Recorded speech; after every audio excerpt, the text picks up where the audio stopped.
Just give it a second, see if we're live. It's a very professional program we run here. Are we up and running? Yeah. It shows we're good on YouTube. Awesome. All right. Well, welcome back, everybody. It is another beautiful Tuesday evening here with Drinks and Toys. I am joined by, of course, Wheezy. Wheezy, how are you? I'm doing great, man. How's it going? Good deal. Good stuff. I'm doing well. And Johnny, welcome back, man. Looks like you had a good toy Salute. show in there. Yes, it was a lot of fun. I'm tired as hell, though. I'm not gonna lie. Yeah, I've caught up with a couple people already that said they're just absolutely drained and done, man. But it's all good. Good show. So Well worth it. we have a special guest tonight, and it's always fun when we have a guest because we never know what the hell is going to happen. I'd like to introduce the NECA King. Cheers. So it Cheers. should be good. Welcome aboard, man. Looking forward to this. There's a lot of I don't know how to put this. There's a lot of shit out there right now regarding NECA and speculations and rumors and My kingdom's in shambles. Dude, the chats and like everything are just nuts, and I think it's cool. I think we can Real quick salute to everyone in the chat. Joe, Cal, what's up? we definitely will dive into that pretty heavy. But yeah, like Johnny said, guys, welcome aboard. We see the Cal and we see Joe, our typicals in there, and I'm sure we'll be joined by quite a few others. They like to join in at the last minute. It seems like the last hour of the show. For those of you that are not watching this live and you check us out later, Gus, welcome. What's up, man? Check us out on Spotify or vice versa. If you listen to us on Spotify, take the time to come see us live, man. It's a lot of fun. But make sure either way you're liking, following, subscribing, all that wonderful stuff. And NECA King, you got anything you want to plug before we get rocking? Yeah, sure. Actually, I just released the greatest comedy skit of all time concerning collecting. It's called $10,000 Shelf. And Robin Leach and political commentator Tariq Nasheed come into this very room and do a Lifestyles of the Rich and Famous episode with my toy collection. So that dropped a couple of weeks ago. Nobody watched it. It wasn't the Mad Hatter doing an Eminem parody, so nobody watched it. And but go check out $10,000 Shelf on the NECA King and all the rest of my unboxings. I just like how you reference Mad Hatter. I love Hatter. Mea culpa. I love Hatter. I hate to say it, but snap, Psycho. Taking it at the last minute. It's like somebody kicked the lights on and the roaches came out. Psycho, what's up? What's up, gentlemen? Welcome, Cheers. welcome. So I'm just going to call you King because it's going to be easier. Because if I have to keep calling you the NECA King the whole time, it's going to have... Just call me Dan. You can just call me Dan. My name's Dan. Yeah, there we go, If Dan. he calls you the NECA King too much, he'll say the wrong thing and we'll get canceled. What's going to happen? He has to say him named Slickback. He's gonna be like Peter in that one episode. God.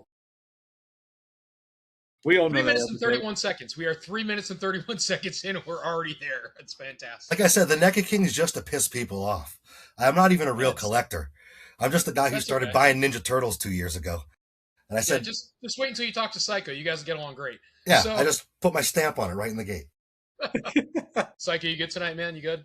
I guess I don't know why I'm catching strays. I didn't even do anything. Like it. So God, the chat already. So yeah, so again, I don't know. I don't know what's causing all the crazy ass commotion. It's like I'm seeing in like every other group that people want to say it's gospel, and then you got other people that are like, no, it's just speculation. And then other podcasts, right? Like we've had the Reluctant Adult guys on once or twice, and Mhm. and of Good course I guys. know some of us follow their stuff, and it's crazy the chatter that's going on out there right now regarding NECA, and is like we always used to joke and speculate, are they gone? Are they going away? And now it looks like, I mean, just from what we're seeing, right? That's possible. Something like that could be going down. So NECA's Yeah. been on the verge of closing, according to the internet, for about 10 years, right? Like, anytime somebody does a bad decision, NECA, oh, that's it, they're gone. I don't think NECA's going anywhere, but things definitely something's going on, right? Something's changed. What it is, we don't know, but Dan and I were speaking earlier before everybody else joined in. But Dan, you said you feel like it's within like the past year even. Not even recently, like over the past year or so. I think they might have gotten wind of something. I mean, I think it started with the blind boxes. That was like a year and a half ago. That's fair. They started dumping inventory like a year and a half ago, and is just accelerated now. And when I first started collecting, which was only 2.5 years ago, so I'm like a wide-eyed doe here. But the perception was that like NECA was not a like top of the line brand, but it was something that like had a legitimate sort of established reputation in the collector community as being something that you could get at Target, but was still like of a very impressive quality. But it seems like they have screwed up so badly with the customer end of things, and they've lost so much good faith with their client base that maybe the roof has fallen in or something. But for some reason, for the last year and a half, they have been dumping product to the point now where it's at Ross. And if you had told me that I could get this stuff a year or 2 years ago at Ross, I would have been like, no, the NECA stuff you can only get at Target and everything. Ross is where you go to get G.I. Joes and stuff. And now it seems like everything is about to get dumped there, which is great. And- I love it. But that's like that's the weird thing with NECA is that a year ago they did the blind boxes, right? Which Tony and I bought blind boxes and they were fucking great. Like I got the horror one, Tony got horror and turtles, like, and they were really well stocked, and we wound up using them for some of our shows and flipping a bunch of the stuff, whatever, because we had a bunch of like repeats. But that's what you expected. I didn't expect like a holy grail in a box, right? I expected to be a bunch of shelf warmers, maybe some stuff I didn't have. But even when I was at Toys R Us, like we didn't clearance out NECA. If anything, NECA was at the point where Toys R Us like, oh, we had to clearance it. We had to ship it back to NECA. And that's the same thing Target does. Right. Walmart is a different beast. So that's why when you started seeing some turtles pop up in Ross, it was like movie stuff. It was Walmart NECA product that was popping up in Ross. I was like, okay, that makes sense because it's Walmart. Once they have it, they can do whatever the fuck they want with it. And if they give it to Ross, then that's what they're doing. But now they got their own like Ross exclusive fucking individual turtles that like nobody. Yeah. It was never announced. I think the punk ones, one of the sets was hinted at a toy fair or a Comic-Con, said, oh, they'll eventually have their own individual release. But that was it. It was never, after that, it was never mentioned again. It was never shown. It was never even hinted at. Just all of a sudden, Ross got them. And now Ross is getting cartoon stuff, which means that they're actually now getting Target stuff, which would say that NECA's now sending it directly to Ross. It's not even coming from Walmart anymore, which now that's really weird. So that means that internally NECA is recognizing that there's been a shift in their brand name recognition. And I think that they know that they cannot sustain this perception any longer. They've had flop after flop after flop in the turtle line. I hate to say it, but it seems to me like I always say with my collecting, it's like that monologue at the beginning of The Sopranos where he's like, sometimes you come in at the end of things. I feel like I came in at the very end, and to me, NECA seems like something that had a little prestige a few years ago. And when I came into it, it seems to still have a little bit of it. And it seems like internally NECA probably has seen some terrifying numbers with these 4-packs that have like flopped from the Punk Turtles and then the Punk Turtle 2-packs. Like, whose idea was it to release 8 different Punk Turtles? That's the kind of thinking. I think that, I don't know about the manufacturing process, but it seems like the runway is so long with these things that they come up with an idea. And like they came up with some of these ideas in like the summer of people reinventing their collections in like 2020 and 2021 and 2022. And they were like, shit, we're selling all kinds of stuff. We should pump out all these variants. And then 2 years later, once they actually hit the shelves, the steam is gone. And then it's clunker after clunker after clunker. They can't hit the brakes because there's so much development that goes into these things. And now they're being like, shit, we've completely ruined our name brand. The Donnie's Lab thing has killed any and all trust. And it wasn't just people refer back to the Donnie's Lab thing, but I remember it also happened with the 4-pack Lawson Turtles and the first Sketch Turtles and all kinds of other things that people would, NECA developed this problem where you order something from their website and it doesn't show up for 9 months, or, it does and you don't get the tracking. And it's just like the way that they pissed in everybody's face with the Donnie's Lab thing. I don't think that they're going to come back from that. I think that internally they saw they can't. See, the thing with the Donnie's Lab, and when that first happened, we had a couple episodes where we discussed that shit, right? Tony, you remember that crap, right? Yeah, I Like, remember getting mine with no problem. Yeah.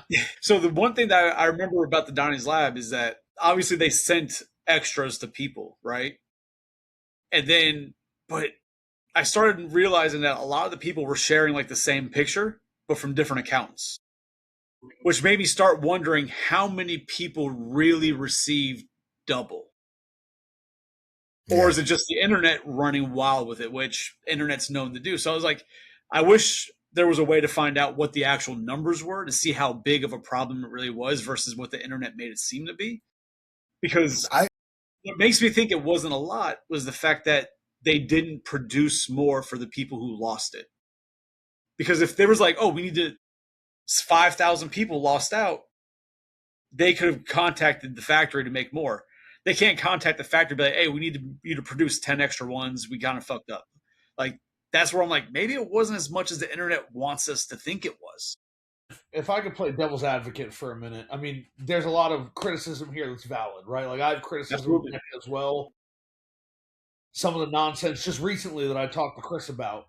I bought the Footbots 2-pack. One of the things was broken. I reached out to NECA and they're like, yeah, you didn't buy it from us. You bought it from Target, so we're not going to replace the part. I'm like, yeah, but it was Haulathon. You didn't have it on your website. And they're like, yeah, we know, but still you're kind of, you just figured out yourself. But like for the the devil's NECA motto. yeah. For the devil's advocate portion of this though, I'm a huge Nintendo fan, right? And this whole argument seems very reminiscent of the argument that was going on around Nintendo about 6 or 7 years ago, when everybody was like, "Man, Nintendo flopped." Actually, now it's more than that. It's back like 2012, 2013, when the Wii U came out. It was a financial disaster, and they're like, "That's it for Nintendo. They're insoluble. Like they're not going to recover from this. They're going to go out of business. Microsoft is going to buy them. Sony's going to buy them." And it was just this doom and gloom for 2 or 3 years until Nintendo released the Switch. And then it was like, oh my God, it was this massive hit. And then it turned out that Nintendo had way more money stashed away than anybody ever thought. Nintendo actually had the financial capital to buy Microsoft's Xbox and Sony's PlayStation if they had wanted to. They just never really talked about it, right? And so I wonder how much of this, like Chris said, is the internet running away with it? Because for a company like NECA that's been around for a very long time, I don't know that they're in the financial trouble that people are speculating. This could all be simple things like maybe they're getting ready to move offices again. Maybe they're consolidating distribution sites and they need to shrink the inventory that they already have in their warehouses because they're going to move to a different warehouse, right? And so, hey, guess what, Ross? All this stuff we're sending you, right? All the stuff that Target sent back to us that we store, maybe now we're getting ready to move or do something, and we're just going to send it to Ross. Do whatever you want with it. So one thing though that I do absolutely agree with, and I think we've all witnessed to it, is customer service from NECA. Terrible. Horrible. And I've dealt with them. I mean, I haven't had any like where I need to go get the pitchfork and light it on fire, go after them, but I've definitely gone back and forth with them. More recently has been a nightmare versus in the past it was much easier. But I pointed out at a previous cast that every time I emailed their customer service, the responses I got were like 1 or 2 in the morning, which that tells me that whoever's answering it is overseas. It's not somebody who can even go in the warehouse and go look for my order. It's somebody overseas who then has to email somebody here when they're operating. Like, you know what I mean? Like, it's a problem because the times that I have had to call NECA and talk to their customer service, golden. My problem is taken care of right away. Refund within, by the time I hung up the phone, I had a refund. Like, it's weird, but NECA had this problem where they want to be a retail store, but they don't know how to be a retail store. That's I think, one of their biggest issues. They need to just stay as a manufacturer, produce the figures, get them out to the stores, and let that be it. Stop trying to be this also retail bullshit because you don't have the customer service and the way of doing it like a Target or anybody else who can actually perform those types of tasks. They just don't have that setup, that infrastructure. Yeah. And I think to Psycho's point, especially making that Nintendo reference, Yeah, I don't believe NECA is having financial issues. I mean, especially if they're As much making like recent acquisitions. buying Toys R Us.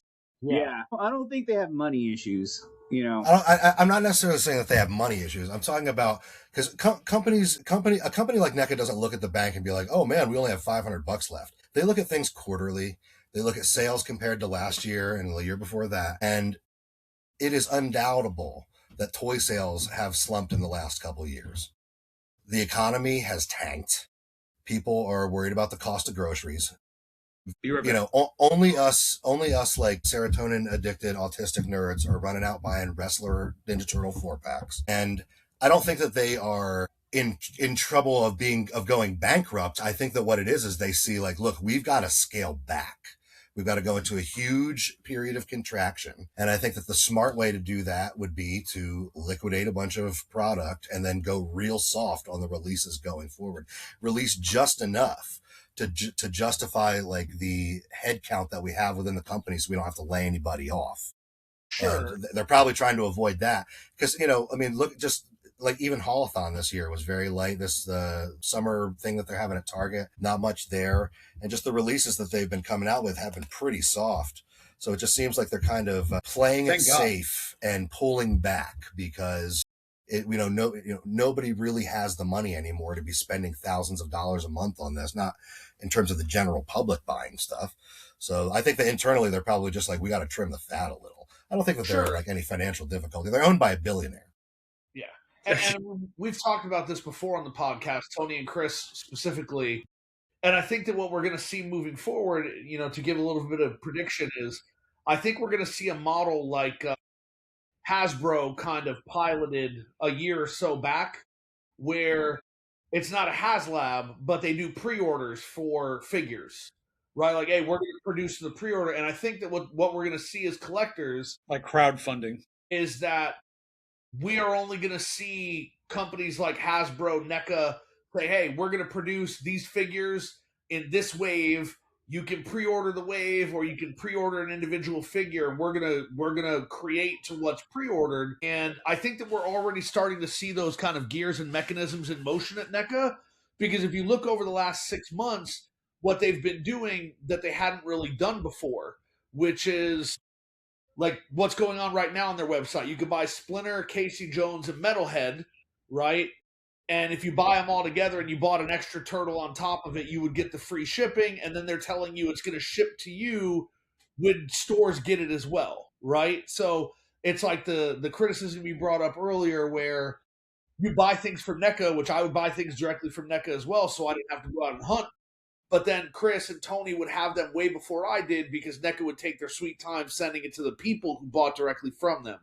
I think that model of business is going to be over. I think what's going to happen is we're going to see NECA say, listen, here's wave 4 of TMNT 2012 with these 4 or 5 figures. Either you buy the wave or you don't buy the wave, and then they send it out to you. I think that they're going to reduce shelf space to things that are actually selling right now, like horror icons or some of the other things. And lines like Ninja Turtles, instead of taking up shelf space in Target, which is also not necessarily feasible because some Targets have it, some don't. Nobody knows. The customer gets pissed off. They're going to say, look, buy this wave from us. It ships on such and such a day. Here you go. So that's what I think is going to be happening with that. Yeah, that last, I don't know if it was the last one or was it 2 cycles ago, the last Holothon we had. When did the Stump one happen? Was that 2 or 2 years? No, that was not this recent one, the one before. And then the one after that was the Punks? Punks was before that, I think. Punks was 2024 because Punks happened the year that I got into collecting, which was the spring of 2024. So when we got to the Stump Turtles, so at the same time Stump came out, we had Slash came out, and then I think that was the same time the Burger King boxes were coming out. Is that right? The Burger King, yeah, possibly. Yeah. So those were the only ones that were hard to get, quote unquote, right? The colored Burger King boxes, but those Stump sets and the Slashes, and I think it was a Mondo Gecko for some reason in my brain. I don't know why I'm thinking that, or it was Leatherhead. I think it may have been like the Archie Leatherhead or something. There was an Archie Mondo Gecko too. So they were absolutely shelf warming like crazy at my Target. Like, I mean, I've never seen so much NECA on the shelves at one time. that was all the same stuff. And I know we kind of like, we used to laugh about it, 4 years ago, maybe it was, where you went hunting and it's like, man, I was hitting a target every time I passed one. I'm like, I got to stop and see if they have XYZ because it was harder to get the product. And then all of a sudden, NECA just vomits inventory onto the shelves. And now it's no longer the FOMO thing is kind of not gone, but it gets a little lighter, right? It's a little easier to go to the store and a little easier to find it. So people don't have to, hurry up and buy them all at once. So the holothons, instead of being, a $600 ordeal, because let's call it, that's what it was. By the time, if you wanted everything, if you wanted to be a completist, it was, $500-600. And I was one of those people. I would buy everything that came out. And now it's less. There's 2-3 pieces, like you were saying. It's a little lighter on the pocket. And I also think, like, to your point, like most of you guys are already saying, I think they're going to be a little more strategic about what they put out. I do think, though, that they are putting out a lot of older dead stock. Like today, I got the notification, if you're like a premium member or gold member, whatever the hell it is, you could order the mutagen canister. And I got the email, and I'm like, oh, okay, I already have it. But I was like, oh, okay, cool. Let me go on there. See what it's sold out like immediately. Like I went on the website, it's already gone. They probably found like a case of 4, and that's what I'm saying. I'm sure they found like 3 or 4, but I guess kind of like to Psycho's point, if they're in there cleaning out their closets, let's say, right, you're just going to start seeing a bunch of random shit. And if you've noticed in the past 2 months, they've been doing what, right? They've been putting out those things where they're like, while supplies last, get this. While supplies last, get this. Because you remember every year they do the vault, right, where they open the vault. Basically, but this wasn't vault. This was just while supplies last. You know what I'm saying? But every year they do the vault, though. Around Christmas time, they do the vault where it opens up and there's like, that's where all of a sudden the Django figures popped up for like $1,000 for a set. Like, NECA, please. Like that's where it goes. But part of me wonders, and that's cute. Brian Flynn had mentioned this from Super 7 that during COVID, you had a bunch of new collectors. You had the COVID collectors, right? People that all of a sudden they had a bunch of money because they weren't going out, they weren't allowed to do shit, they had money, and there was a huge jump in sales. Then all of a sudden you had Walmart, Target, everybody's like, yo, we need to get collectibles in these stores, and everything started going crazy. But one thing he mentioned is that those people put their orders in, and they're a year out for those orders. So then you have now a lot of the COVID collectors are dropping off. The stuff is not selling as much anymore, but they have to still get the numbers because the numbers have been in since a year and a half ago, sometimes 2 years before, when the orders were originally made. So Brian Flynn mentioned that you're going to see stuff pop up in Ross, but once you start seeing it, after about a year of that, it's going to die because the stuff is going to be made at such lower rates because the company's they're going to rework their numbers like, hey, we don't need to make this many anymore. We're not selling that. Then all of a sudden, the shit's going to be hard to find again. And this is going to be like a clusterfuck. We're going to go back to having to fight old women and young kids in the toy aisles. I mean, in the head. I agree with you partially, but I just don't. You can never be fully. No. I mean, because what Chris is saying is 100% correct. The thing I don't agree with is that we're going to be fighting people in the toy aisle. I really do think that we are seeing. I think that's gone. I do think that we are seeing the end of that sort of thing, right?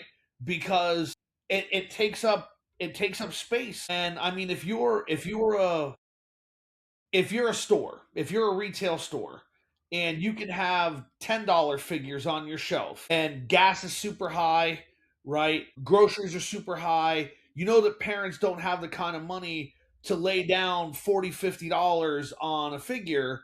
You're going to stock the $10 figures. And the argument's going to come up, oh, well, it's not parents buying these for their kids. Awesome. That is 100% true.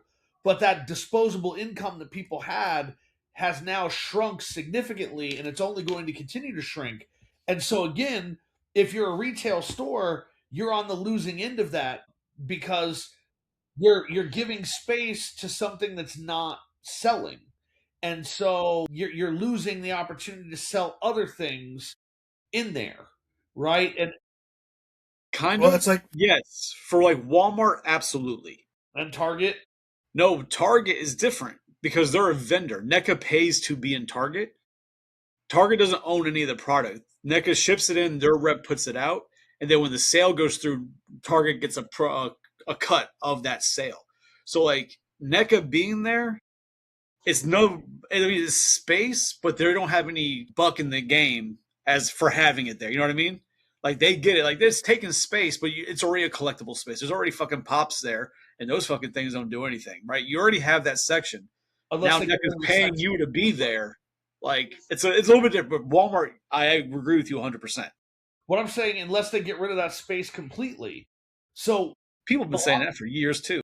well, no. What I'm saying is a lot of stores are talking about like reorganizing and shrinking down, right? Like the stores now that they're building, yes, occasionally you get like a super Target, but oftentimes you're getting these smaller Targets that have much smaller retail space where they're only selling specific things and that inventory is constantly changing because the landscape is changing, right? And so again, that's kind of what I'm getting at. I think that we are kind of seeing the end. It's like it's the death gasp, right? Of retail toys as far as collectibles go. I just don't see it. I just don't see it staying. Then Well, like there's Walmart, kind of an identity crisis there. Like if you are making collectibles that are for collectors to put on their shelves, that's one thing. Or are you making mass manufactured toys to put on the shelf at Target? And I think Exactly. you're correct. This is a self-correction. I think NECA does make collectibles for collectors. I really do. I love this stuff. But I think that with that sales bump you were talking about during COVID, all these companies kind of got a little big for their britches. And now we're in Target. And now once you're in Target, you got to justify your shelf space in Target. Well, we need a new 4-pack for next year. Let's do the surfers. It's like, that's literally like going to Hawaii is literally jumping the shark. You know what I mean? And we all love the surfer turtles, but do the surfer turtles exist because we want them or because there needs to be a 4-pack this quarter on the shelf? But the 4-pack, that the Surfer Turtles, for instance, weren't they just online like NECA store exclusives? No, you can get the surfer turtles for $130 on Amazon right now with the surfboard. So, like, I think that they were because when they planned the Surfer Turtles, they thought people still were going to go, SDCC, we got to buy 4. so I bought. I mean, I'm one of those guys. I bought. If I had the money in space, I'd have bought them. But I thought they were awesome, and I bought. So the one thing that I'll give it is this: is that if NECA had gotten the turtle license right now, I don't think we would have the mass scale of figures that we have currently. I think the only reason we're able to get as big of a line and as deep of a line as we've gotten is because of the COVID boom and how sales were just going insane. They're like, yo, we can make it because people are buying it. But if they did it now, I don't think they'd be making half of like Bebop's gang, like those, like we wouldn't be getting any of those characters. We'd get like the main turtles, some of the main villains and the one-off characters who are very popular, like Slash and whatnot, and Leatherhead. Like you wouldn't be getting all the deep cut figures that we've got. right. And like when I first came into this, like I was an OG Ninja Turtles kid. I was born in 1984. I played at the arcade. I watched the TV show on cable television or before cable television with the rabbit ears. And when I started collecting, because I didn't start collecting until I was like 40, after I started buying my kids' action figures. And I got jealous of them. And so I started looking into all this stuff because I started with the movie line. And I started looking at the toon line. And I'm like, wait a second, Jersey Red and Tall Thug and Short Gangster. Like, who the fuck is all this for? Like, who even is this for? Like that's deep cut shit. That shouldn't be on the shelf at Target. Stuff on the shelf at Target is for people, is for like the general public. You know what I mean? And it's like, I'm not saying don't do Jersey Red, but do that as like a website exclusive for like us nerds. You know what I mean? Because the way to tank your company, or not tank your company, but the way to really severely put an ouchie on yourself is to start going, well, you know what? What we need in Target is a esoteric character from the first season of a TV show that came out in 1987. Like Psycho said, leave Ghostface and Freddy Krueger and the 4 brothers and Shredder and Bebop and Rocksteady to Target. Leave the Army Builders to Target, and do all the other. I mean, The one thing that I really thought that I'm surprised that NECA didn't learn their lesson was with Tatsu. because the internet was loud. Oh, we need a Tatsu. You have to have it. Okay. NECA surprises. Like, nobody even knew Tatsu was coming. All of a sudden, it appears in a store. People think it's fake because NECA had never even announced it. Then, the first 3 weeks, it went crazy. People were going nuts. Then after that, shelf formed fucking hard. Clearance everywhere. Well, because Yeah, I mean, $8. If you get a Tatsu, how many Tatsu do you need? You know what I'm No, saying? but the point is that you had everybody's loud, and we're making these sales. And for anybody who's collecting like the movie line, that is a pivotal character you need for your movie display, and it shell form. So then, why the hell would they think doing, like I said, Jersey Red and short that, like, where those are going to sell so much better than Tatsu, who is a pivotal? Like, I feel like that should have been their sign. Like, hey guys, you know what? Maybe we need to readjust our character selection a little bit in the future to not do some of these crazy ones that are probably gonna fucking tank. I mean, Yeah, to be 'cause honest, I remember the Target here. We didn't even have it. I asked Weezy to go find it at his Target because he had some for a while over there. But then, or no, it was Walmart. Yeah, It was Walmart, yeah. I was gonna correct you, but yeah, Walmart. Even he couldn't find them at Walmart for a while. Then all of a sudden, they were everywhere, and they were like being clearanced.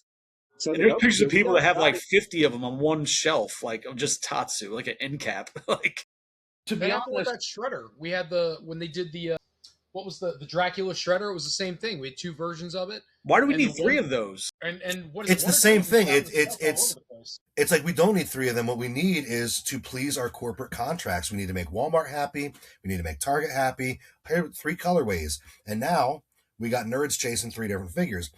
And it seems to work on paper, but it runs up again. Yeah, me too. I mean, I'm one of the nerds, but I've got like, 2 of them. You have to practically think how many human beings in the country of America want a plastic figure of the character Tatsu. I did. I think it's one of the best figures that came out that year. It's one of my favorite NECA movie figures, and it's like a beautiful figure with the soft goods and everything. And Oh yeah, I love that thing. I love it to death. But like, how many people are like me? And that butts up against what numbers do you have to do to justify a mass manufactured product? and I think they did it right. Like when it came to Danny, right? Make him part of that Loot Crate exclusive. Like, do it that way. Get back to that shit. Right. First of all, I didn't fucking want Danny, but I'm a completist on that for that. So I had to fucking do that, and I got Danny. And then that's where you get a lot of these people, because people have seen it. We're like, oh, we need they want them to make Danny's dad. Like, nobody fucking wants that. But you got these fans who do want it. I always tell you, in the Ghostbuster world, there's people who are like, oh, we want the over enthusiastic Ghostbuster fan that has like the Ghostbuster. He's yelling in the background. Like, we want that redhead. Like, nobody wants that. But some assholes do. But I don't know why some of these companies listen to those assholes and they start making them. And it's like, what the hell are we doing? Nobody wants. The only thing that I get when it comes to Turtles now, especially with the Toon line or the Toon line and the comic line, is the new characters that they haven't done already. Some new mutant, whatever, I'll get those. I don't get any of the variants. I don't do any of that shit. I don't need 10 versions of Casey Jones. Like, no. I need one of each representation and then all the new mutants or whatever they're popping out. That's how I keep myself from going crazy like Tony and buying every goddamn thing anymore. to be honest, the only movie line figure I still want is a Vanilla Ice. That's it. Like, and my collection is fine without it. But if they're gonna make another figure, it kind of needs to be Vanilla Ice at this point, right? Like, have Vanilla Ice, have like a little microphone or something to come with him. Like, I don't care. Just get the Vanilla Ice out there and say, guess what, guys? Congratulations, the movie line is complete. Years ago, I would have put like money on Vanilla Ice coming out because Vanilla Ice was at either New York or Comic-Con or San Diego or New York Comic-Cons at the NECA booth signing autographs for fans and shit. Like, he was set up there for the cons. So I'm like, oh, we have to be getting a fucking Vanilla Ice figure soon. Never happened. That's a financial thing, though, wasn't it? Like, they can't pay him enough for the likeness or something? Yeah, apparently, yeah, something about he wants too much money or something. Because, he's just got so much going on. He's got to go do a concert with, like, Kid Rock or something, so. What's funny is that he's got plenty of money. Like, he's not he not only does he make royalties off of his nostalgic stuff, but he's been like a house flipper for like 20 years. He like professionally does it and does it apparently very well. So he's like set. It's probably just I don't know. Is it just an ego thing? Like, what's up with that? It has to be. I'm going to say more of an ego than anything. Go ahead, Tony. I'm sorry. No, it's okay. I was just going to say more of an ego thing. I think is like you said, to your point, I mean, people don't realize he was in a hardcore band too. Like he's had multiple ventures that have substantiated money for him. So the man is not broke by any means, and he's an icon, right? It's like MC Hammer. You know, he's just an icon of that era, and I do think it's an ego. I think he knows that these little nerds will pay anything to get me in a figure from this movie, and until NECA pays me what I'm looking for, I'm not doing it. See, I don't think it's an ego thing for him. I think it's he knows that he's only going to get like one. Yeah, it's a one and done. Right? He's like, and so he wants to make the most of it because he's a businessman, right? Like he's obviously asking too much, but he knows he's a businessman. It's not like, oh, I'll buy another house and do it again. It's like I got one figure, right? I got one chance to sell this likeness to be used, and it's never going to happen again. And so I think he could get two out of it. I don't think you get two out of it. I think you could get a San Diego Comic-Con set with him and the four turtles in a stage set, and then you could throw them out in a single pack release, Ultramate in store. I think you can get two. You would get a single set, and then you get a 4-pack, but it would be him and the 3 dancers. I was gonna say you need to have the dancers too. I mean, come on, hello. We gotta get the most out of the molds. Just generic people. You get a 2-pack of the 2 guys that look alike, and he's like, he likes it. Yes, but actors are known to do that shit because that's what the problem NECA was having with Aliens to do the rest of the Marines is that some of the actors were like, "Yo, we want XYZ amount," and they wanted substantial amounts that NECA wasn't ready to pay for because I guess they wouldn't see that they could make the money back from it. Which, if they have those numbers, then that's their business decision. But it only makes sense if you don't want to spend too much. I mean, and as a collector, like I guess I've never been as serious as Chris and Tony because I used to go to the stores in the very beginning, and when I didn't find anything, I'm like, the hell with this. If one of my buddies finds it, I'll ask them to pick it up and I'll pay them, or I'll wait for NECA to put it online. So I was one of those people that I'd buy it from NECA, I'd wait the 8 months, 9 months until I eventually got it. And to be honest, I'm excited for the idea that maybe NECA starts pulling these things out of the stores and making them online. Pre-orders, because maybe then we'll get some of the things that I wanted that I know that they will never make and release in stores. Like everybody's going crazy recently for some reason about that stupid tall Krang android body. I didn't think that thing was ever coming out. Like it's too big, but it's cool looking. And so if that was something online that was a pre-order, I would definitely take a look at it. I probably wouldn't be able to afford it, but it's definitely something I would be trying to convince myself that maybe I needed to support. That damn Krang, man. When they first showed that thing, they literally said that this is just a display piece. But if people are, with all the attention it's gotten, we will, price it out and see if it's feasible to do. Do you think it'd be $149 or $199? Well, I remember, I swear when they first had it, that people were saying like, "Oh, that thing is huge. It's like almost 3 feet tall, this and that." But when you see the pictures of it, it's next to one of the dioramas, the street scene dioramas, and that's only 18 inches. So he's got to be roughly 20, maybe 22 inches tall. He's a little taller than that thing, which is about the size of a quarter scale xenomorph. So it's not like it's insanely sized. So the price wouldn't be too crazy, probably around the 150 mark, if this keeps in scale with what they're already producing around the quarter scale figures.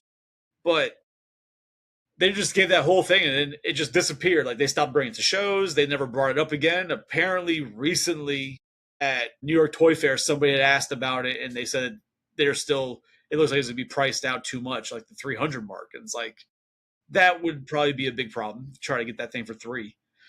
I think a lot of people would sit there and fucking rot.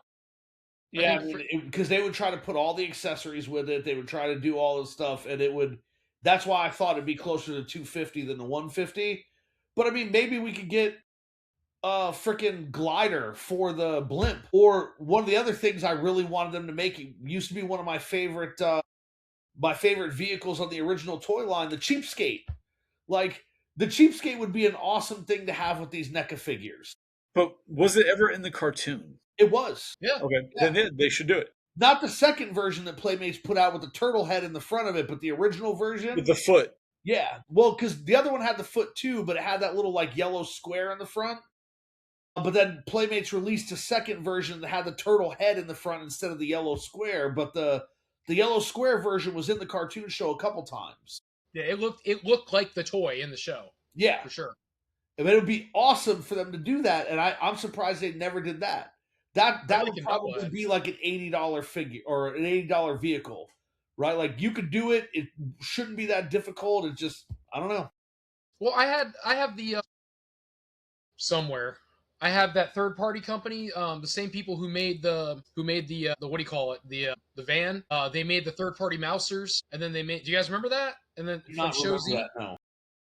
so they made the third party Mousers and they made the third party Cheapskate. I just don't know what I did with it. Oh, you're talking about Joy Toy? No, it wasn't Joy Toy. You sure?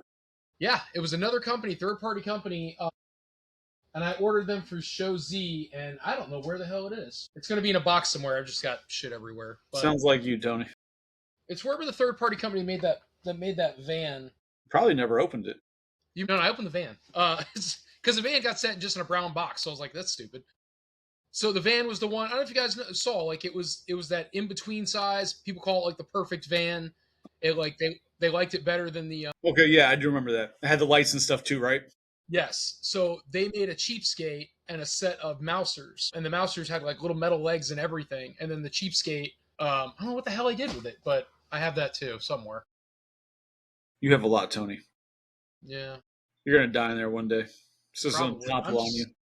wondering where the hell it is. This happens a lot. Tony forgets what he buys, and he just kind of looks around aimlessly looking for stuff. I'm just looking for the box, like hoping I know it's And somewhere. then you'll see times where he looks around, he's like, "Holy shit, I have that!" And he'll be like, "What the hell is this?"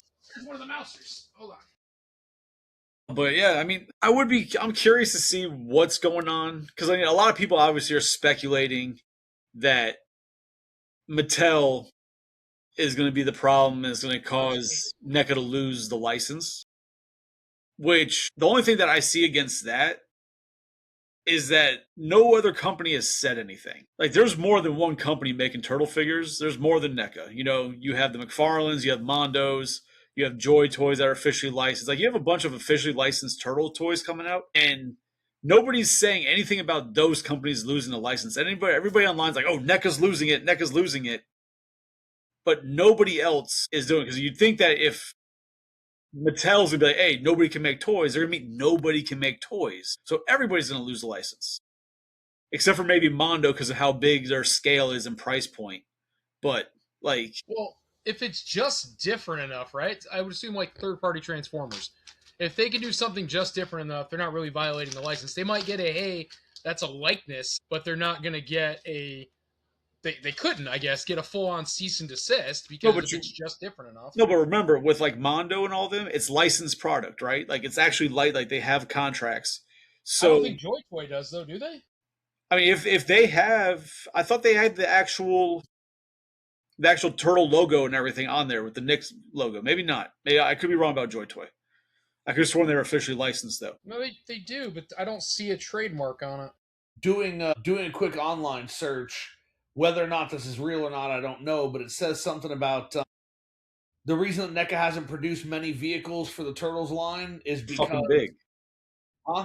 They're fucking big. Well, no, it's because apparently their licensing with Nickelodeon only covers the figures, that they have to get special licensing for each vehicle that they want to use, and the only licensing that they've gotten was for the Turtle Van because they felt that it was necessary. Like, you got to have the Turtle Van, but other than that, they had to have a special licensing agreement with Playmates because Playmates helped in the design of all of the vehicles for the show. I mean, that's So possible. NECA paid a bunch of money to Playmates in order to make a Turtle Van, and they didn't want to do that to do the blimp or the cheapskate. Man, if that's the case, fuck them. But then it also mentioned the third party thing that Tony was talking about. Of course, I couldn't find a picture of it, but they said it was Sewer Speeder is what it was called in 2022. And it was bundled alongside a 2-pack of Mouser figures. So, but when it comes down to like Mattel, because like I don't see why Mattel would be pissed or anything, because according to the reports, they're going to be releasing product based on the new movies and the new cartoons and shit coming out, right? So then what does it matter if they're doing the classic stuff if you're doing this, right? So I don't see why Mattel would care. Like, if they plan on doing original cartoon stuff, they're like, all right, yeah, we need to get rid of the competition, which would be NECA. So it's like I said, it's just weird that nobody's speculating that anybody else is losing a license except for NECA. Like they're the only one everybody's saying is losing the license because of Mattel, also, which is It's strange. also it's coinciding with this huge liquidation that I think is getting people a little squirrely. Which You know what that's fair, absolutely fair. They're not liquidating Mondo out for $50. I'd be all over that shit. Yeah, they're not. I think the thing is, like, by the way, it's sold out obviously, but this is the skate and That's cool. the mouser, and it does scale with the it scales with the regular NECA turtles or whatever perfectly fine. But I think Sorry, I got distracted there. Is that the World Cup Prime right there? Jesus You Christ. scroll down. Yeah, it's the World Cup Prime. I'm glad you know. That's ugly. Never mind. Well, yeah, it's a Transformer. What do you expect? So, but I guess I'll give it this. NECA's also not squashing any rumors. You've not seen any notifications from NECA saying we're still here. We're queer. We're not close. Get used to it. Whatever it is on South Park. But they're not squashing anything, man. They're just just in the quiets, I guess, while their community is babbling like crazy. And I mean, Dolan's in a couple of groups, right? Gary Dolan.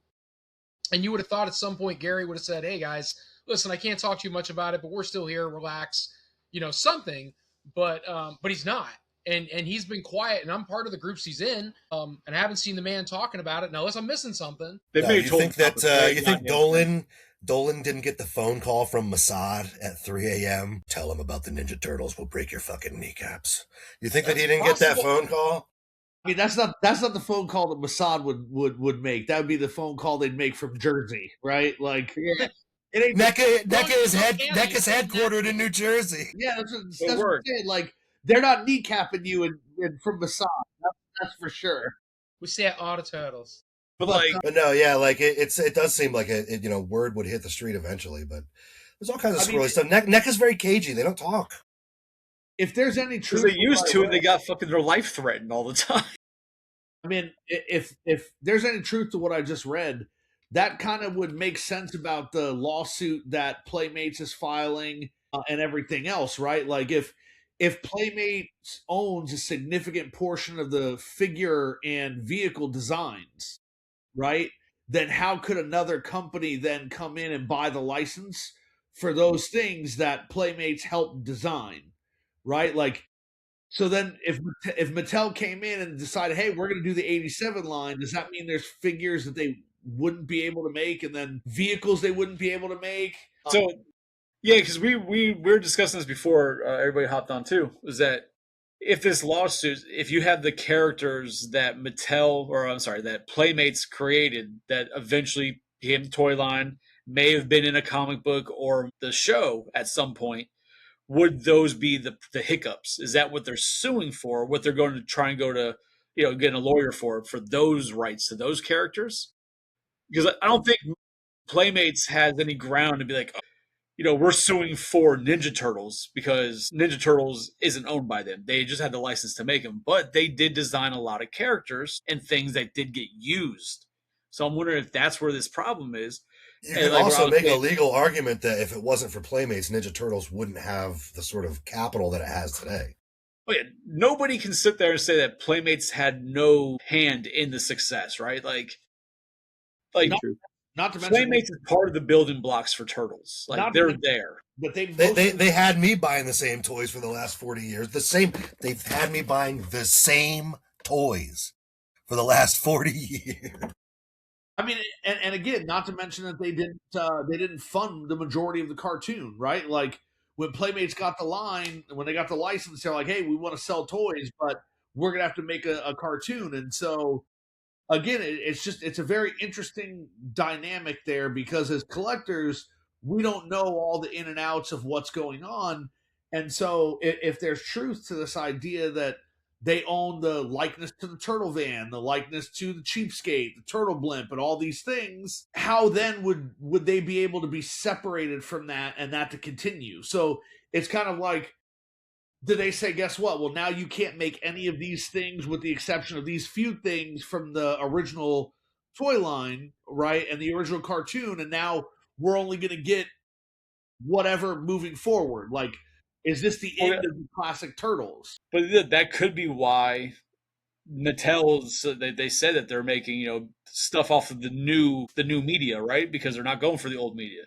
For probably that's one of those specific reasons. It's just I don't know if what we're running into. Also, I mentioned earlier is that like we ran into with the Friday 13th and the Jason movie and the Nightmare on Elm Street movies when they all went to a legal problem that ensued with the courts. All production of figures from NECA stopped. NECA couldn't make anything. So they were on freeze. So I'm wondering if NECA's preparing for something like that happening here as well. Like they're kind of quiet because, hey, this is about to be a problem. We've already gone through this with Friday, Nightmare, Alien, Predator. Like a bunch of our lines have gone through these freezes. Are we about to go through another one with Turtles because of this bullshit? But I think we're going to really get the information. We might not get the exact details, but we'll have a better feeling of what's going on at Comic-Con. If we go to Comic-Con and there's nothing new from Turtles, I think either they're done or they're at least frozen, that they can't even show shit. I'm not going to be upset if all of a sudden they're like, we're done with Toon Line, right? We can't make anything else. We're not going to make anything else.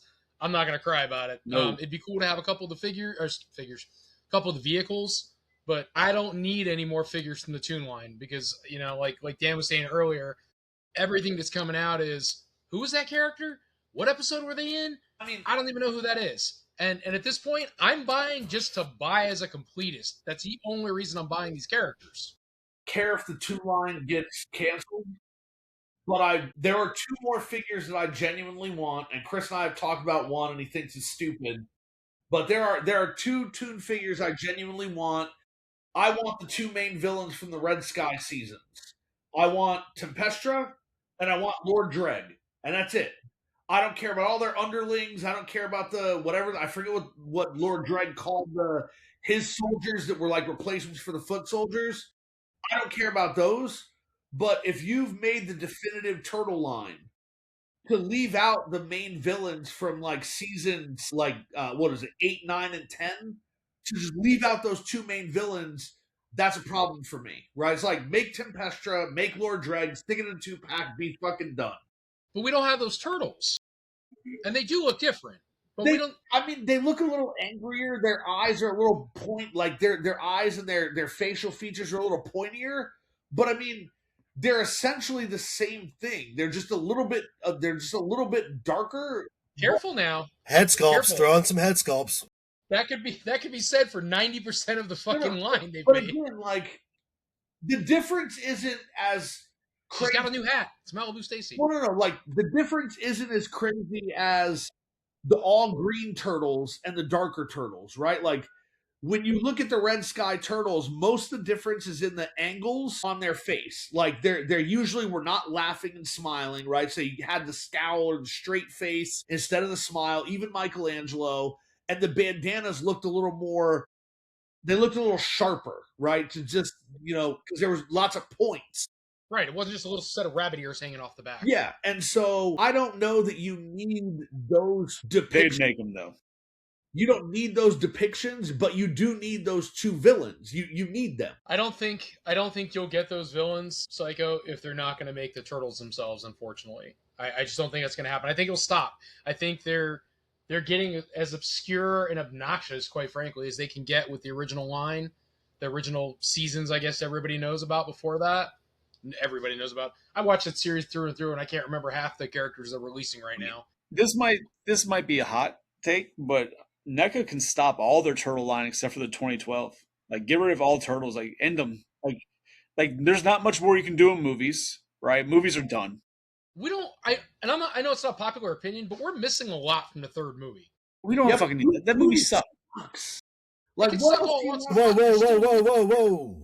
Only your adult mind thinks that movie sucked. No, your judgment is clouded. Go back to your childhood, man. That shit was awesome.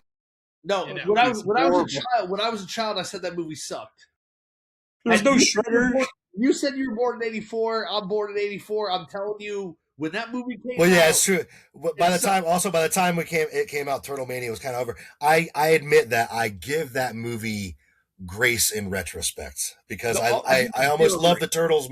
I almost love the turtles more now than I did when I was a kid. I will So say I this: really I treat the third movie like the sort of the child who didn't develop as well as the other two. when I love NECA it. when NECA started That one making special kid. figures, and they did the first 4-pack of the movie Turtles, then they eventually did the second movie 4-pack. I was excited for the third movie. The movie sucked, but I knew they would knock out the costumes, and the samurai suits would look amazing, and they do. The NECA figures are completely bonkers. I love those figures. Movie's trash. There is no other character from that movie I need. You're going to give me some sumo wrestlers, samurais in their underwear? Like, no, I don't need that. That's I actually don't.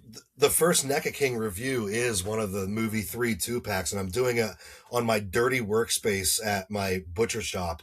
Not with the meat, but like in my office. I'm like a dirty office, the cat like laying on the table and everything. Because the NECA King channel was originally supposed to make fun of unboxing videos, right? It was supposed to be a fucking parody channel, okay? And I remember saying in that like how typical it is for collecting that the best figures for the turtles are coming from the worst movie, because they are really fantastic figures. Like the figures costumes they're are amazing. great. But I mean, But, like- imagine if NECA had used the actual suit design from the movie. It would be terrible. The only reason those figures look good is because they used the Jim Henson body, and then they put the characters on it, and it was like, because I remember the very first thing I noticed seeing the third Turtle movie in theaters was I was like, why do they look like that? Because the costumes were so terrible. The eyes are just like, Yeah. But like, I feel NECA could stop their movie lines because, like I said, there's nothing else you need. People want Vanilla Ice, and you could Never gonna nitpick happen. background characters like they do for Star Wars in the Cantina scene, right? But you don't need anything else. Cartoon, it could be done. If you want the last two villains, I could see why people would want that, but for me, I don't need it done. Cartoon done. Ronin, you can still give me some Ronin figures from like the new story they're doing. Cool. Done. we also need Hiroto. But the 2012 cartoon, I think they should just fucking drop everything and focus on that and run with it, because there's so much there that they can do, and I would buy every single goddamn one, except for the variants of the turtles, because fuck that. I would get one of the variant turtle sets. I don't remember what season it's from, but remember when they have those like it's not ninja, it's not samurai, but like they're in the forest and they have all the fighting gear on. You know what I'm talking about? Yeah. I think that NECA would do those figures really well. I'd probably get those. The rest of the variants, though, nah. But yeah, just focus on that. I think No, not those. wrong Tony, bad Tony. But yeah, I think that's what they need to do. Just stop with the turtles and just focus on 2012 turtles and let that be it, and just run with that until something better can come along. Because like that, I think they've really done it all. And like I said, they're scraping the bottom of the barrel now. Like, what the fuck else can we make? They're basically they're basically going into Playmates territory, where it's just variant after variant of the turtles. We're gonna get sports turtles. We're gonna get military turtles. Like, there's just keep doing fucking variants now. And What's stopping them from doing a couple of extra accessory kits over here? You know what I mean? Like, I'd buy another accessory kit, like if it had the right kind of shit in it. I'd buy a Mirage accessory kit. You know what I mean? Like, you could hammer out a couple of accessory kits, put a little cherry on top of some of these lines. But yeah, for a lot of how long have they been making this shit? They've been making it for like damn near a decade. 17, I think, is when they started. Yeah, they had obviously back in 2008. They had the original Mirage, but I think they started the new run like around the 17 mark. Yeah, at some point you just kind of get, and it sucks for the company because you've got people to feed. But at some point you got to say, like, look, like, we made one of the greatest Ninja Turtle toy lines in history. It will go down as that. They absolutely have. And like, yeah, at what point can you make more? I mean, you could make more, but you have to be financially viable. I mean, personally, I'd like them to flesh out the arcade line. I would like them to make the rest of the arcades. Because Turtles in Time was one of my favorite things. But who gives a shit? Like, nobody's going to buy that, you know? Yeah, because they put all the arcade stuff on hold. All the video game ones, they put them on the back burner and brought in the comic stuff real quick. Yeah. Well, the Loyal Subjects picked it up and they did all right with it, but that's about it. This is what I was talking about, Tony. It should pop up. Oh, I thought that's when they were playing. They were LARPing. It's the LARP turtles. No. The LARP turtles are different. This is different. This is the Vision Quest turtles, and some of them have these like this is a bone mask, and Raphael's got the things coming down. Yeah. Like I know what you're talking about. I don't know if you, but like you can see right here. Yeah. Okay. Oh, that's yeah, right. The LARP is where one's dressed like an elf, another one's a magician. Yeah, that's right. Okay. But like the Vision Quest turtles, those would be awesome. I would buy those variants. I thought they looked awesome.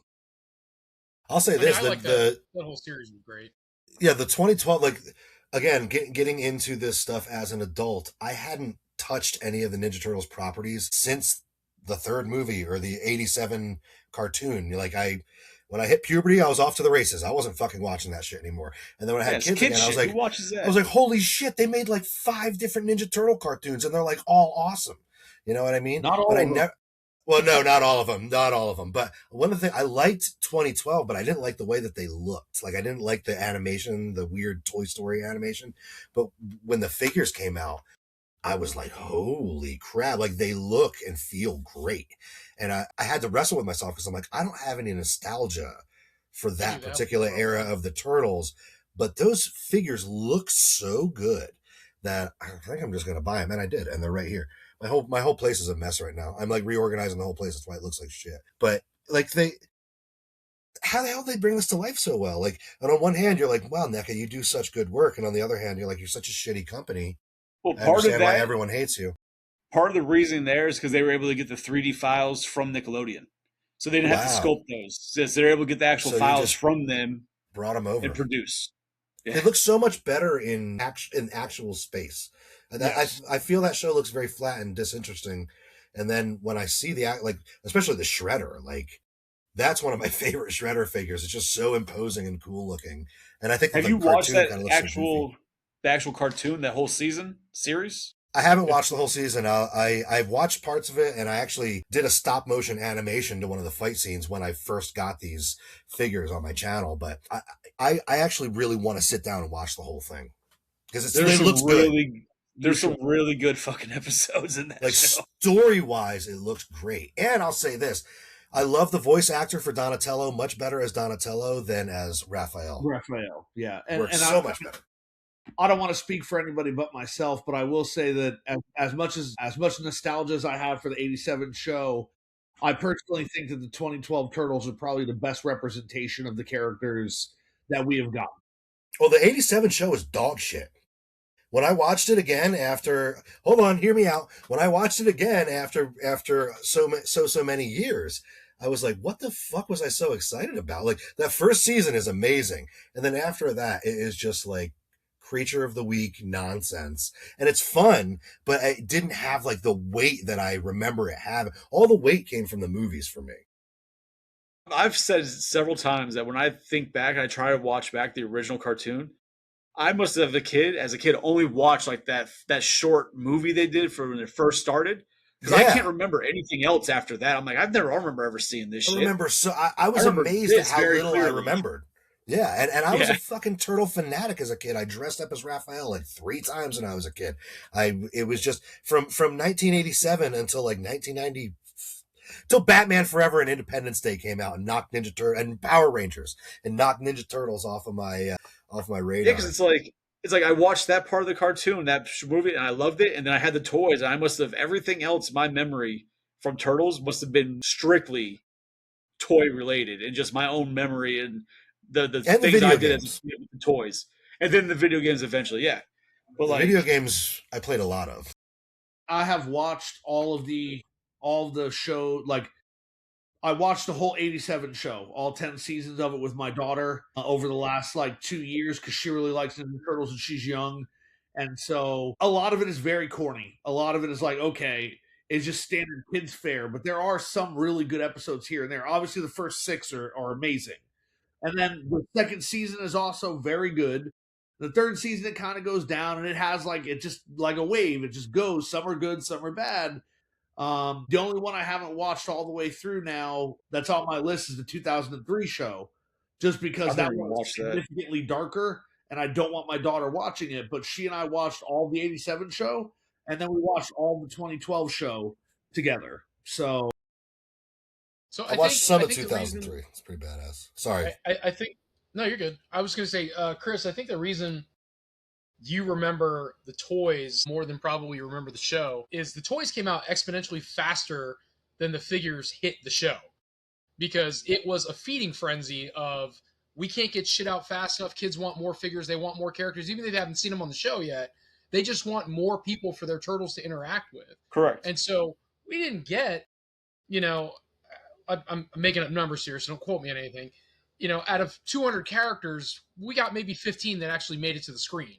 15 or 20. The rest were just made for the sake of having figures for kids to play with. So if you spent more time playing with figures and you're like, oh, I don't remember that from the show, I don't remember this from the show, whatever, probably really don't remember it because it didn't happen in the show. It was just and also a figure that was made after the fact. Well, no, Like, what I don't remember from the show is actually watching the episodes. Like, I don't remember these episodes. Like, actually watching them. You know what I mean?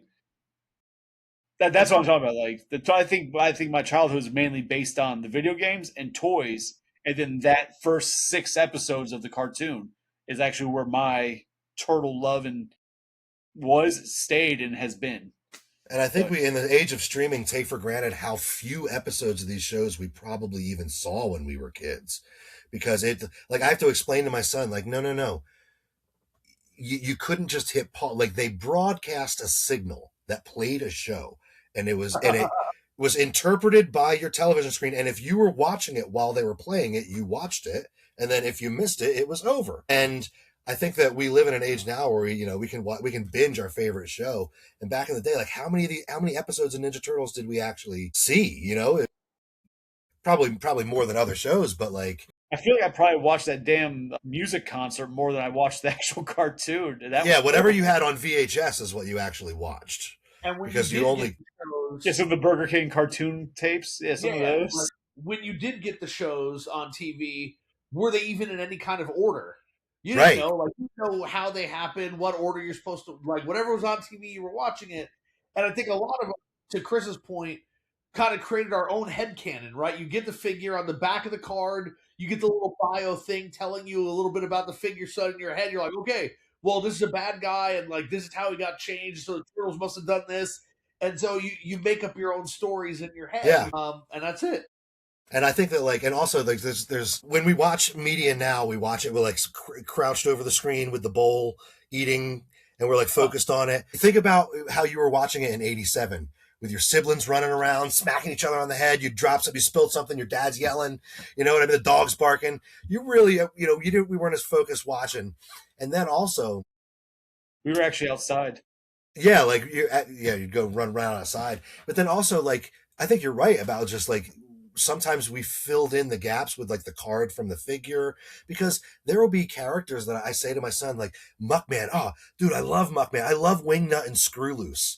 I say I love Wingnut and Screwloose, and he goes, "Is Wingnut and Screwloose a bad guy?" And I'm like, well, fuck me if I remember. I don't know. I just thought the toy was really cool. Like, was Wingnut and Screwloose a bad guy? They were, if in my imagination I had them fighting the turtles. But if in my imagination they were fighting alongside the turtle. So you're right. I think that, like, a lot of the DNA we fill in the gaps with, because we just didn't actually consume the media as closely as we do. Yeah. As a kid, like, my rule was obviously Shredder, Bebop, Rocksteady, Krang, and Baxter were the bad guys, right? And then after that, the toys that I liked were good guys, and the ones I didn't give a shit about were the bad guys. Yes. So a lot of those figures, when they came out, the only reason they're classified under one section or another was how many bad guys do we have right now, how many good guys do we have, and it really came down to color palette. So if you had a brighter colored character and they were at that range where it's like we need another good guy, that became a good guy. And if it was like, well, this guy's a little bit darker, we can just make him a bad guy. It's no big deal. So to your point about Wingnut and Screwloose, that was technically a bad guy, but just made it into the good guy line because at the time the number of figures they had made. I was thinking, I remember there was one or two where they were listed on the back as something, but when they hopped up in the show, they were the opposite. Because they always did that cliche thing where, oh, there's a misunderstanding, and you think that you're doing the right thing, but you're really not, and then then they would resolve that so they would become good at the end, but it would justify the fighting for the whole episode until the end, like, oh wait, we've been manipulated. Oh, until they both say Martha and they stop fighting? Yeah, okay. Why did you say that to her? But yeah, it's like my son asked me to look up the story of Muckman, right? Wow. And I find out that Muckman is like this tragic character. You know what I mean? With the, and it's like, holy shit, Muckman and Joe Eyeball are like these like tragic characters that start off as bad guys, and then it's like, wow, some of these characters are so much cooler than like when you actually learn their story. It's like, well, I've always loved Muck. I've loved Muckman since 1988. All right, just didn't know who the fuck he was. Another one that was horrible. That was Mutagen Man was so weird. Pretty much screaming like, help me, and he's in this like vat of mutagen. His body's just like in pieces everywhere. Melting. Oh. And Shredder's just like, oh shit, we lost another one. It's probably fine. Yeah, that's crazy. But I guess back to, like there's so many good points you guys are making regarding NECA and whatnot. But, if Mattel does kibosh everybody, let's say they just kibosh everything, what do we think the future for Turtles is going to be? Because the third party... Bleak. Yeah, so do you think if NECA gets pushed away and NECA has to like regroup and say, okay, fuck it, we're just doing, horror characters, right? Figures and whatever else they want to put out, I guess, with those licenses. So, of course, you wouldn't have any more Oil Subjects. Yeah. You wouldn't have any more McFarlane. That's not a bad thing. No shit. I'm already not upset if the two of those go away. Now, Joy Toy, I'd hate to see that go away because they're doing some really cool things, and I think they could keep making some really badass figures, but it is what it is. And then, like, one of you was saying Mondo, but you were saying the license probably wouldn't get touched there because of the scale? No, you see that in some companies, like, because they're so much out of price point, they wouldn't be a competition for Mattel. Because Mattel is not making... 1/6 scale, $200 action figures. Like, but anything that's going to be in a toy store, possibly on a shelf around that same price point, though, hey, you're in our wheelhouse. Get the fuck away. So, what's Mattel charging right now for one of their most expensive toys, not collectible things? Well, Masters of the Universe, I guess, would be in the 20s. Some wrestlers are in the 30 mark. Are they $30? I don't know shit about wrestling. Yeah, they have like an ultimate line. Like they have basic, then they have elite, and then they have like an ultimate scale too. They're all 6-inch scale, but they have more articulation and accessories. But it's like $30. They're $30. Okay. So yeah, I get where they would just say NECA no because their price point is $37 on an individual figure. So I could see where that would go away. So then, what would Mattel's, if they decide to keep going with the Turtles, what would Mattel's turtle figure look like? Would they buy? I guess the people who are producing for NECA, would they buy the rights to have NECA make them for Mattel with their molds? It would probably not. And I mean, again, it would depend on what Mattel is looking to do. Whether they're looking to make the figures themselves or farm the license out.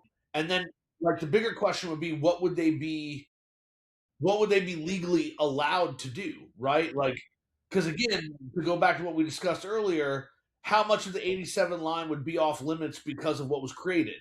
So the 2012 line would probably be something that Mattel could do if they wanted to, because Nickelodeon created all those designs without Playmates. Like Chris said, NECA got the 3D files from Nickelodeon, so I would think anything from that forward would probably be fine. Maybe they'd be able to do the next mutation, but I don't know how much they'd be able to do of the 87 or the 2003 lines. Those would probably go away with the influence of Playmates in the designing phase. So I would say they'd have to, like Chris said, it would have to be all new stuff that they could do unless they wanted to farm the license out. But if you were going to farm the license out anyway, then why would you bother going through the hassle of trying to stop everybody from doing it? I don't see Mattel doing the 87 line. I don't see that even being a focus because it's been so overdone so badly. I guess, yeah, to your point, I could see them if they want to do the 2003s or they want to do the 2012s, because we only got, what did we get for the 2003s? We got the 4 Turtles, we got Hun. From Super 7? No, didn't we get regular, we got you're talking about, right? Re-release? It was just the Turtles. Yeah. The 4 Turtles, you got re-released. I thought you got Shredder as well for that. I think it was just the 4 Turtles. Only get the Turtles? As far as I'm aware, it's just the Turtles. I have them. I just don't know if if we got anything else. But like, What release are you talking about? The Playmates what one, last year 2003? Playmates re-released the 2003 Turtles in Walmart. Yeah, hold on a second. These ones, right? No, that's No. that's Oh, 2012. these are 2012. Yeah, no, your 2003 was. Like this Oh, is yeah. where like Dan's about to stand This up, one. find out he's not wearing pants. He's just I actually specifically put pants on for this. No, it was just the four turtles. That's good. Okay, so it was just the four turtles. So they could take that line, they could keep running with it. If they get the rights to produce those figures. Unless a lot of the designs were from Playmates. Like that's what I'm saying. Like we don't know. Playmates is still heavy then. Yeah, we don't know what influence Playmates had in the 87 line and the 2003 line. We do know that the 2012 line Playmates did not design. Right? And we know that specifically because the first Playmate figure releases of the Turtles did not actually look like the show. It was they had to release the Turtles that looked like the show later on. So, but then I also then wonder, like obviously they said that there's gonna be like new media and everything, but are they gonna try and attempt to do a collector line? Are collectors gonna buy into a collector line off of new media when the new stuff hasn't hit home for the adult community, right? It's very kiddie. So it's like, are you? They're doing it for go DC. a I mean, why wouldn't Huh? they just do? I mean, they're doing it for DC. They're doing a kid line and an adult collector line. Well, yeah, Yeah, Why but I wouldn't just they like, I go guess what I off on mean is their like own if you're doing, designs? but if you're doing new media, is there enough, or is there anything good that adults are going to want to buy as a collector line for the new stuff from Turtles, right? Like, Why wouldn't they that's do something like the Mezco ones where it's just like we're gonna make kind of like our own take on this, it's and possible. we don't have to do 2003 or 2012 or whatever. We're just gonna do like a badass like adult collector style turtle. I Why don't know. It's not? going to be what they're going to be able to keep going with. Like they're not going to just make one set. That's it. If Mattel is going to take the line and do anything with it, they're going to pick something and they're going to look back and see. Okay, hopefully look back and see. Okay, NECA, did all these fucking figures and all these different, the movies and the cartoons, so on and so forth, and they had whatever success, and so Mattel can stop and say, okay, what can we do that's maybe more cost effective, and maybe not do the 35 different adaptations that NECA decided to do in 15 different box displays, and just pick the characters and go, okay, we're gonna make this line and we're gonna make all the characters, and like just like when you bought them as a kid, right? It's like who's the new character on the shelf? And until the line is done, just like I guess like they're doing with I guess they did with Motu, the original what was the classic series Motu? They re-released all of the original figures. Same right. deal. But see, then I wonder if they're going to do, if maybe they'll do something like they're doing with Chronicles, right? Where they're doing a completely figure and a different $30 style of those characters that has been working out for what they've done there. If they do something like that, it could work. But I'm curious to see if they actually at least discuss anything at Comic-Con. They're probably not going to show anything. what I'm saying is, what property would that work with, right? Because like, and I don't know much about He-Man, but the Chronicle line is the premium line based on the new movie, right? You have like the cheaper movie toys, and then you have the Chronicle movie toys, which are better likeness, more expensive, and all that. No. So originally it was like this is what people thought it was going to be, but they released a Scare Glow that they released in Chronicle is not from the movie. So it's just a different scale, and they're more human body versus like the He-Man were like really big fat bodies. They're much more realistic sculpt like that, but they're not necessarily going to be strictly movie. It's going to be everything. That's the cheaper one. That's the $10 one, and that thing is great. Yeah. For $10, this Skeletor looks fucking great. Now the He-Man, I mean, they look fine, but I've yet to see a figure for $10 that looks that cool. But what I'm saying is, like, what would you do? That's the more expensive one. That's the Chronicles one. Like the Chronicles. So it's like their collector's one from the movie, I guess. I haven't gotten to see those in person. Every time I go to Target, they only have freaking Man-at-Arms and Triclops.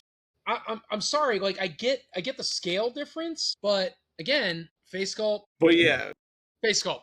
Yeah, the price point for $10 versus $30, right? $30 or 27, Chris. I don't remember. $24.95 or something, $26.95, something like that. Okay, so $15 more, you get a bigger figure, more accessories. So the price point, I guess, makes sense there.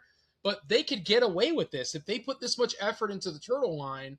yeah, They but could get away with a $10 figure that will sell faster. yeah. So, but In my opinion, what I'm saying is, like, what would they base it on? And I know Ninja Turtles, right? But like, what movie would they base it on? So, are they gonna do the well, first? no, I understand what you're saying. Like, which designs would they kind of be going for? Which, Because and what I'm saying is this: when you look at the Chronicles, right? So the Chronicles, they're putting some of the other characters who aren't from the movie, and the original designs are going to be in that style, right? So you could, in theory, where like NECA tried to do with Bebop and Rocksteady, kind of do Bebop and Rocksteady, but in a more realistic style. You know what I mean? Like they could do that and have their own tweak on it or their own take and do it that round. yeah, it doesn't Which have to be a series. It could like, just it doesn't be have to be based on a certain property or a certain version of them. It could be their own version. just like Joy Toy. I mean, that's just a Triceraton. They didn't do anything from any particular series. They just made the figures. Basically, just do what Playmates originally did, just make their own designs. Yeah, Son of a. because I mean, what Tony showed with the Master of the Universe, like the way I look at it is the $10 one is more kind of like an idealized sort of like cartoonish look, whereas the more expensive one is supposed to be more realistic. So if you had like a Turtles movie like the '90s movies, you could have a cheaper one that was kind of like softer looking and more cartoonish, but then also have the more realistic one. It's I don't know. For me, there's so many questions because nobody knows who holds what and what they're going to be allowed. Also, is there a new Ninja Turtle show coming? Right? Like, are they going to do a new movie? Is that what Mattel's going to be basing stuff off of? Nobody has any idea what's going on. 28, I think, is the live action movie. 28 or 29 So is the new live action. 27 is going to be the new Mutant Mayhem that nobody gives a fuck about anymore. Whoa, buddy, I'm sitting right here. Okay, jeez, ew. Just saying, just throwing that one out there for the kids. all It of wasn't Mutant bad. Mayhem wasn't terrible, but they made a lot of stupid decisions in that movie. I don't know. Yeah, I had they had fun with Ice it at Cube in least. it. That was the stupid decision. Hey, I enjoyed Mutant Mayhem more than I enjoyed the Michael Bay Turtle movies. Okay. Of course, because the Michael Bay Turtle movies, Michael Bay didn't even want them to be Ninja Turtles. Yeah, that was like RoboCop and Transformers had a baby with turtles. Well, and no, then because Turtles I came mean, out. I don't know if you guys remember. I'm sure you all do. But when that movie first came out and they interviewed They're Michael supposed to be Bay, aliens. he said he was getting rid of the mutant Ninja Turtle aspect of it. That he thought that was stupid, and he was going to make them aliens from a different planet that came here. And then people got upset. The studio stepped in and said, "No, it's going to be Ninja Turtles." But then they didn't. Then they didn't do like an actual origin like they were supposed to. Yeah. I contend that they nailed the characterizations of those characters in those movies. However, they are very fun movies. Please don't make me defend them any further. I would So- say the only good job they did in those movies were I thought Casey Jones was pretty good. in the What? second movie. That's the worst part. And I thought Bebop and Rocksteady were very, very great. In the Bebop You and second- like the Rocksteady were Bebop great. and Rocksteady pre-mutation. Oh, I will say Bebop they and also Rocksteady- we did Go get ahead. a spot on representation of Vern in a live action Ninja Turtles movie. Yes. Will Arnett Yeah. did in fact nail 100%. the worst character in the Ninja Turtles canon. So Bebop and Rocksteady I liked. Even the Turtles, I wasn't mad at them. I wasn't a big fan of the over detailed, all the accessories and shit for their personality. Yeah. Like I get it, Very, very busy. but it was everything else in the movie that kind of ruined that, right? Like I could have looked past. For the entire movie. No, I could have looked past the turtle design if the movie was better. You know what I mean? Like if the story Yeah, was and- better, if it was a better, like I could have looked past the turtle design. That's no problem. And it is so glaringly obvious that they shot a whole movie that was a complete shit show, and then we're like, you know what? We got to kind of introduce an entire new character to unfuck this thing. And then, you know, They want to 'cause fuck it more. the one dude was supposed to be Shredder, right? The Sack, Johnny Sack, I forget his name. I'm thinking of The Sopranos. Sacks So was weird. it's like, what the fuck kind of decision was that? And then when finally they realize that that's not going to land, they have to go back and like refilm the whole movie. The movie itself is almost non sequitur. Like nothing makes sense.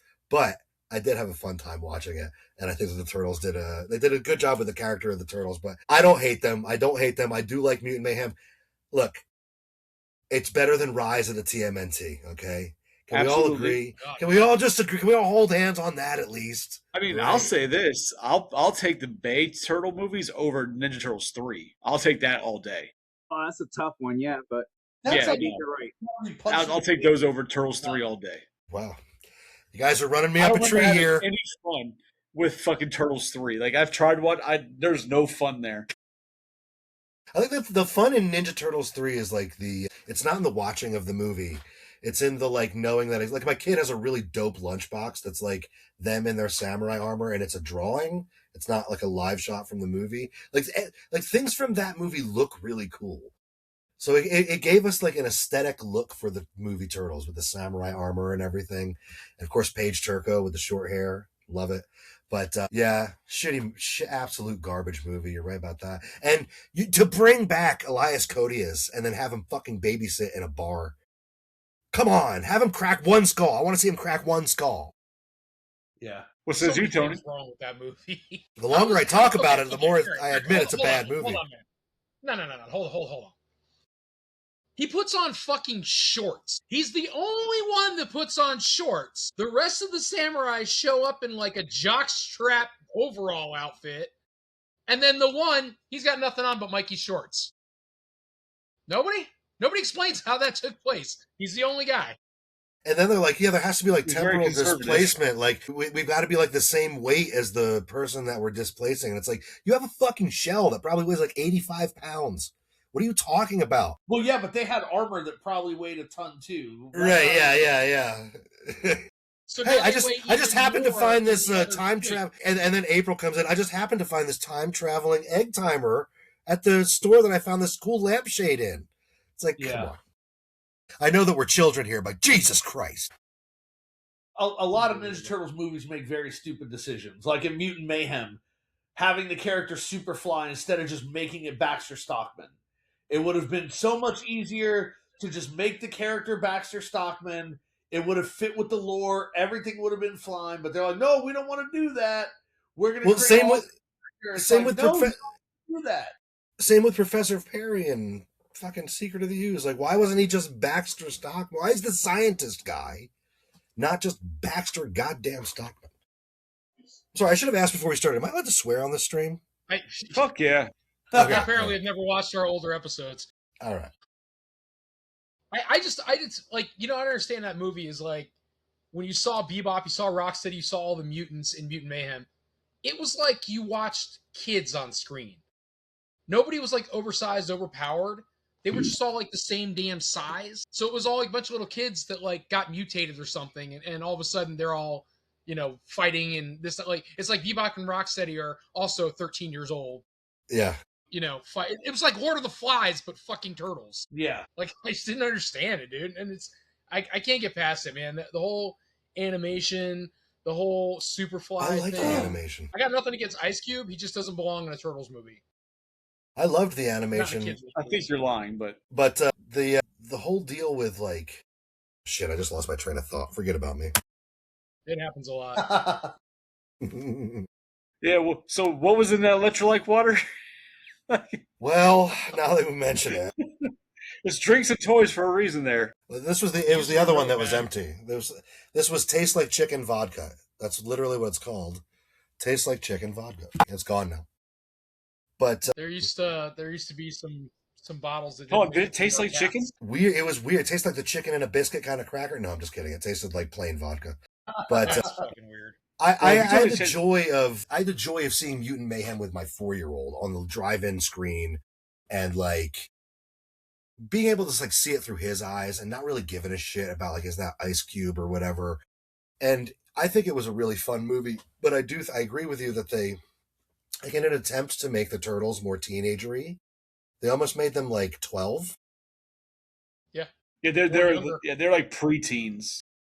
And maybe that's just because like Gen Z culturally is different from our generation. They're a little more like playful or whatever, or a little more obsessively online and speak more in memes or whatever. But the Turtles, and I hope they rectify that in the sequel, because I did like Mutant Mayhem. I enjoyed it on the same level that I would enjoy kind of any Turtles property. Just you can't take it too seriously. You have to just eat the popcorn and have fun. But at the same time, there were some like big warts that I hope that they kind of massage. I mean, they've got 4 years. Hopefully, they can take the time to actually make it right. Listen, I didn't hate Mutant Mayhem. I took my daughter to see it. I think she was like 5. We went to the theater to see it when it came out. I didn't hate it, but narratively speaking, they made a lot of poor decisions, right? And Yeah, like what the hell they do with Ray Fillet? Like what the fuck? Yeah, but I would argue that there are no good Ninja Turtles movies. There are no Ninja Turtles movies that like are good narratively speaking. That was one of the things that I realized when I went back and watched the 1990 movie. There's almost that no. movie's fine, narratively speaking. I mean, I don't think there's any narrative trouble in that film. I think that there is. The Ninja Turtles are not even active participants in their own story. Everything just happens to them. Like if I had written that story, the Ninja Turtles would have like done some detective work to track down Splinter. They don't even know who Shredder is until Shredder shows up on the rooftop with them. Who's this guy? Sure, nobody knows who Shredder is until Shredder debuts on the rooftop. Danny. Right? So, Danny knew. How can Danny know who Shredder is before the Ninja Turtles? That's what I'm talking about. There is no good Ninja Turtles movie. We just love them because we're kids. And like Secret of the Ooze fucking sucks. Like nothing that happens in Secret of the Ooze makes sense. It's just awesome. That's a super hot take. I didn't realize we were doing. I mean, we're not talking about Braveheart or the Shawshank Redemption here. Like we're talking about Ninja Turtles. I mean, the first one does make the most narrative sense, but like, at what point in the movie do the Ninja Turtles start to participate in their own narrative? Like, if you want to talk narrative and like writing, the heroes of the story, everything just happens to them in the first movie. There is no narrative structure. Sure, but I mean, a lot of movies that they so you can make the same argument about Luke Skywalker in A New Hope, right? Like everything just kind of happens to him. He doesn't participate right up until he gets with Han to go rescue Leia inside. That's not true. At the moment he sees Aunt Beru get killed, he passionately goes to Obi-Wan and say, "I want to go to Alderaan and I want to become a Jedi like my father." He doesn't see them get killed. He goes back to his place. He goes back to his place. Okay, we're splitting hairs here. He sees their charred corpses and then he makes the narrative decision to go do something in the story. The Ninja Turtles wait around. And then all of a sudden they're like, "Hey, we ate fucking marshmallows and hallucinated Splinter. Now we know where the Foot Clan hideout is." Like that doesn't make any sense. Like, okay, so we're splitting hairs. He's not wrong. We're arguing semantics, but I mean, at the end of the day, I think that you are overlooking the fact that, like in A New Hope, for instance, he doesn't come up with that plan. Obi-Wan's been telling him since the very beginning, "You need to come with me. You need to come with me." He keeps saying no, and then finally he says yes. And that's because Obi-Wan serves what is called the role of the Threshold Guardian. Okay, this is Joseph Campbell shit. Obi-Wan is the Threshold Guardian. Who is the Ninja Turtles Threshold Guardian? Okay, I mean, I guess that a very loose interpretation of that would have to be April, right? Like that would be the loose interpretation there.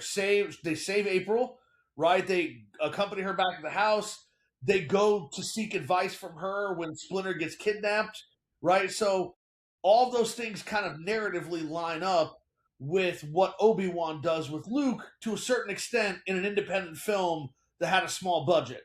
What I'm talking about narrative problems, I'm talking about look at Mutant Mayhem, right? And look at the fact that you have a character already in canon that serves the exact same role with the exact same design as the brand new character that you had to create for what?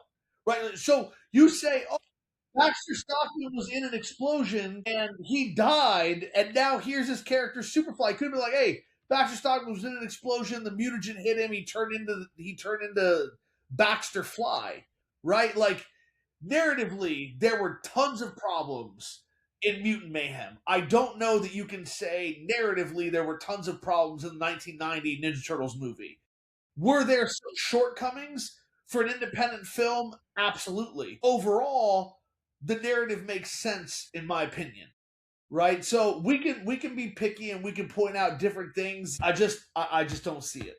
Where's my popcorn? That was fun. That's why I like to go on panels. I don't like to agree with everybody.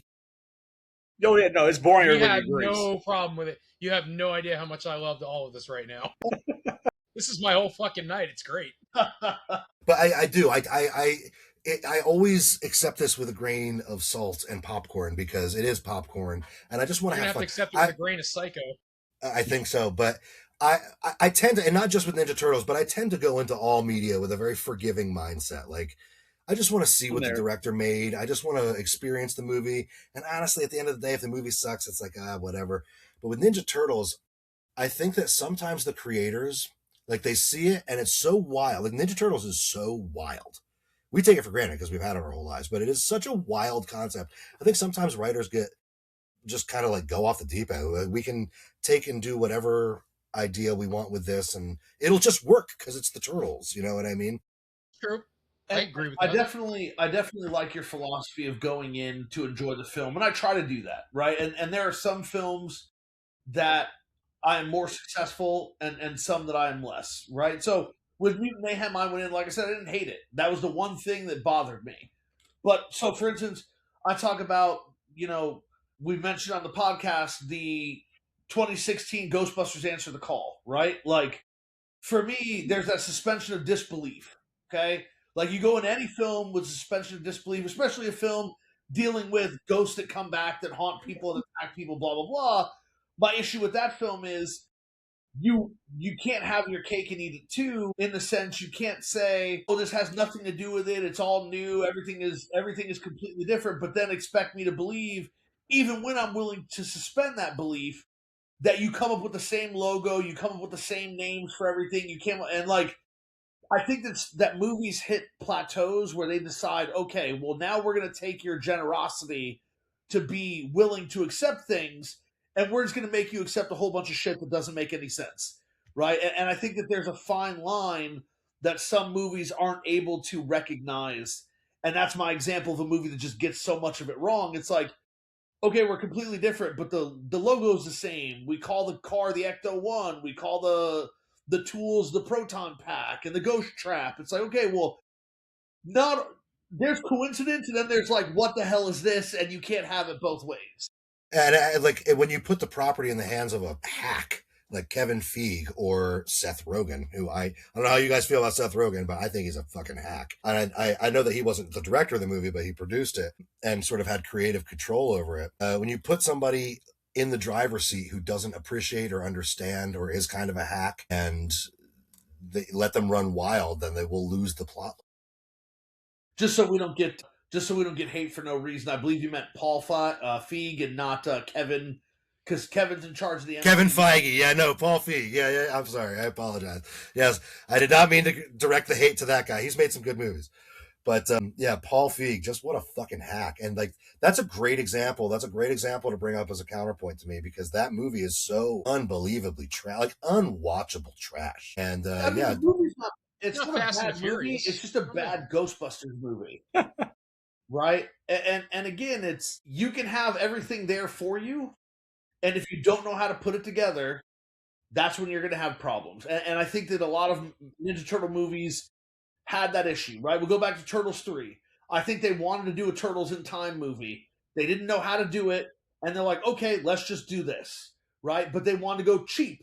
They left the Jim Henson Company. You got crappy suits. You decided to hire different writers who had not done motion pictures before, and like, you get what you pay for.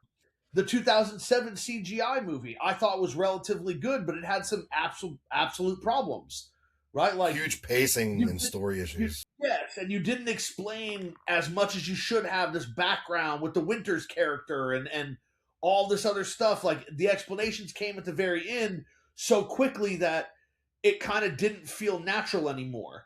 And then you move into the Michael Bay films where they're just like, Michael Bay wanted aliens, and so he treated them like they were aliens, even though the studio made him call it what it was, because the fans got upset.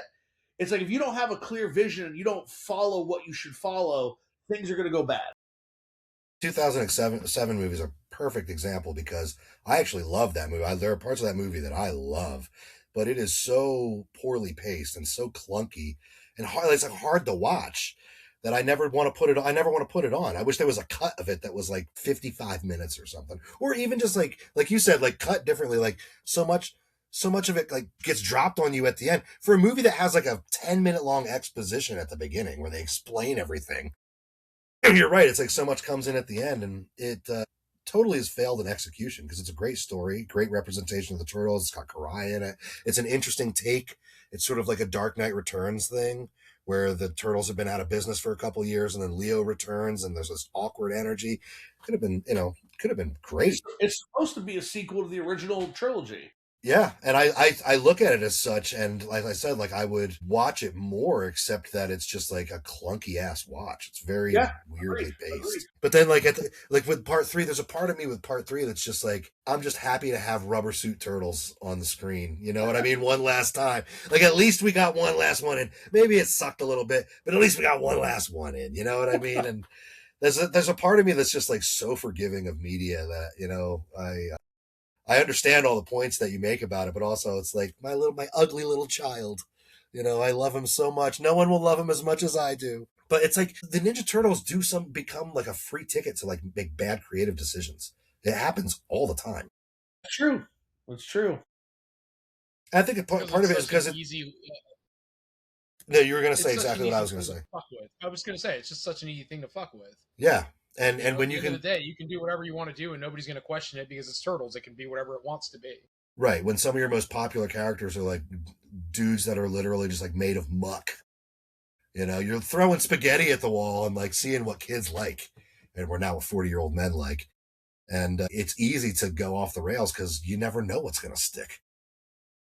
But that was my whole thing with Mutant Mayhem. First of all, I didn't care for it. It is what it is, but I don't think Mutant Mayhem was anything more than they were trying to capture a younger crowd, and they were hoping that the older fans, because they're watching it with their kids, like obviously you guys did, I saw it with my son, because it's Turtles. At the end of the day, it's still Turtles. Whether I loved it or hate it, it was still Turtles, and I was going to go see it. Yeah. And again, it was one of those things where you're watching it, and they want to bridge the gap. They want to bridge that age gap to get your younger kids to want to be interested. And because it's, a franchise that you remember, it's like, yeah, I remember that. It's something you can identify and you can connect with your kids on, whatever level. And so it made for toy sales. It made for, the movie watchers over and over again. It made for people renting it at home. It made for clothing and you name it, and they put shit out for it. But I don't think it was meant to be anything like that, or anything beyond that. And I think that's why the characters, for me at least, were so disappointing, because I will never take that for anything more than it was. They put out something for people to watch with their kids, and I think it's super childish, and I didn't find anything great beyond that. I don't see where it can go any further. So, like, the fact that there's another movie, I'm just, in my head, I'm like, why? Like, you did the first one, leave it alone. I don't give a shit that they're in school. I don't give a shit that their friend April got over the fact that she vomits every time she gets nervous. That I didn't get. That shit, none of that shit made sense to me in the fucking movie. I like that April O'Neil. I've got her right here. Look, I fucking got her right here. Okay, got right here. Why does she vomit everywhere? Why? Yeah, no. Like, April was fine. Vomiting was stupid. Yes. That whole concept, that movie was made to kind of be like a new start, right, for a newer generation. That's their whole thing behind it. Like, so I mean, I get where you're coming from, Tony, but it really wasn't made for you, wasn't made for me, wasn't made for us. The only thing that bridges that gap is just the name, and it's the four turtles, But in all essence, it was made for this newer generation in pretty much every aspect of it. Yeah. It's almost like a brand reboot, if you will, without actually being a full-on reboot. My daughter... whereas, I mean, you look at TF1, it's also the same thing with that. It was made for a younger generation. I think they did a little better job as far as bridging the gap between the older G1 generation, and your early 2000s generation to this new one, what they're doing with TF1.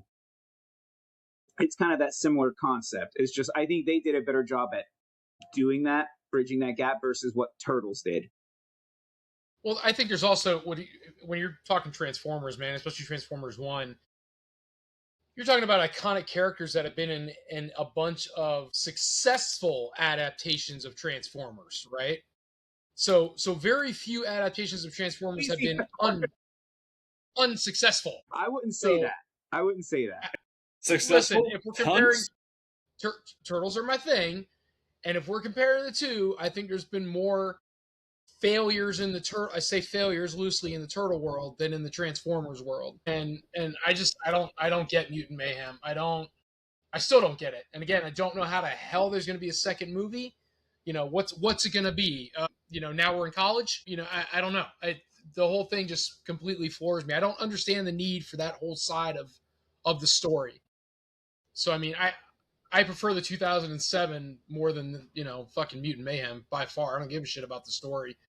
At least that made sense to me. This Mutant Mayhem was just fucking trash.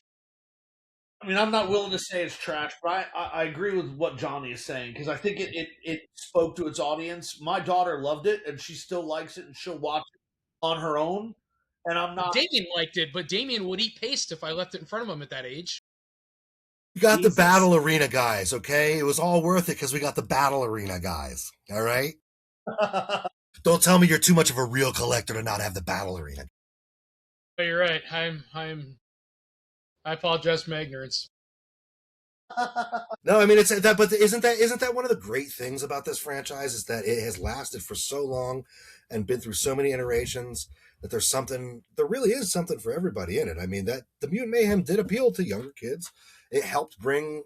I mean, my kids would have gotten into Ninja Turtles anyway because I forced it on them.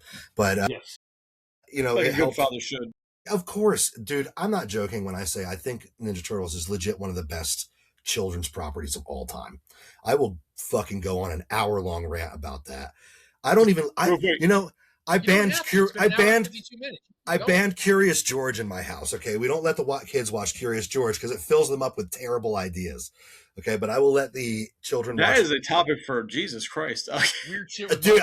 I'll die on that hill. We can do it on a different episode. But Curious George is a fucking horrible show for children. That's a collector's episode. But you guys continue. I have to go pick up my wife from the airport, so I have to bail out. I will be watching hopefully while I'm driving though. Enjoy. It was good meeting you, NECA King. I'll be in contact. Yes, all right, guys. Probably only going to be on another 10 minutes anyway, because it's almost 10 o'clock. Adios, míos. No, I mean, listen, I feel the same way. I made sure to get my daughter Ninja Turtle stuff when she was born. I got those nightlight things with their turtle bodies, but they had the hard shell that you turn on. It would put the stars on. Yep. I bought all 4 of those for her. They were around her crib.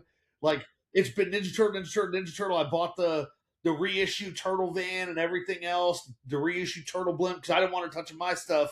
She's got to have her own stuff. Like, that's. But she loved Mutant Mayhem, and she wanted figures for it, and I got those for her. I didn't buy any of the secondary releases, right? I bought, like, the original waves of each character, and then that was it. She got the Turtle Van for that. She really wanted the play set.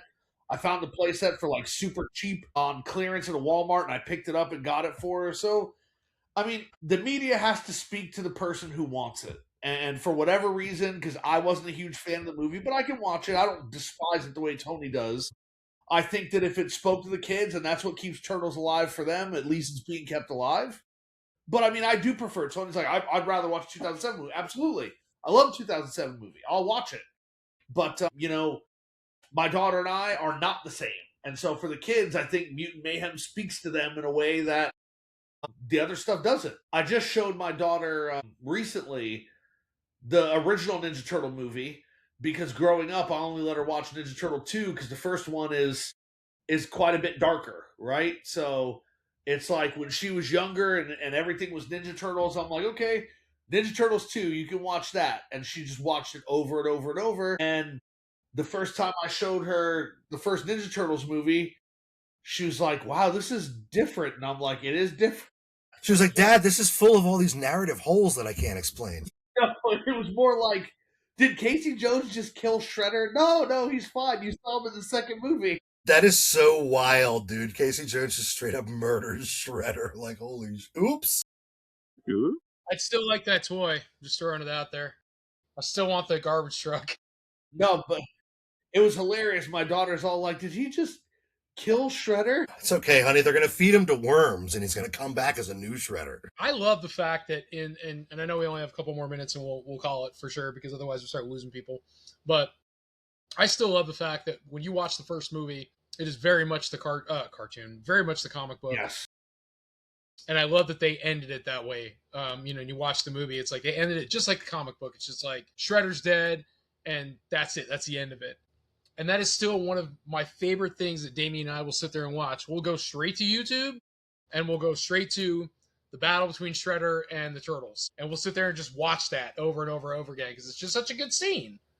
I love that the studio hired a guy thinking they were going to get a movie like the show, but the guy had never seen the show. He'd only read the comics. And when the movie was done, they're like, oh my God, what is this? Well, it produced a lot of work for the guy who did the score, who was John Dupree. I watched interviews with him, and he was like, this movie has such conflicting tones. On one hand, it's like dark in the shadows. People are getting their heads bashed. A guy gets crushed by a garbage truck. And on the other hand, I've got to make this scene kind of light for the kids with the score. And he said he had to experiment with a couple of different things because if he went too dark with the score, it made things too dark. If it went too silly, it ruined the whole feel. And he had to walk this tightrope. And his score is absolutely brilliant. Yeah, the score is great. Score is great. Yeah, that's bonkers, man. Like the music when the antique shop catches fire, and the suspense and everything that's going on with that, where it's like they got to hurry up and get the hell out of there, and they're still trying to fight their way out, and Casey's trying to cover them when they're getting out, and then on the rooftop, same thing when they're sitting there fighting Shredder. The same thing with the music, man, and just how well that all freaking goes together. And the way he jumped, from that suspenseful stuff, or when the Shredder walks in, dun dun dun, dun. Yep. Dun, dun, dun. And then on the other hand, going to the complete opposite tone when they're coming down the sewer pipe, it's like dun, dun, dun, dun, dun, dun, dun. There's steel drum. It feels like you're in the Caribbean at Club Med. It's like, what the fuck is going on with it? But somehow he managed.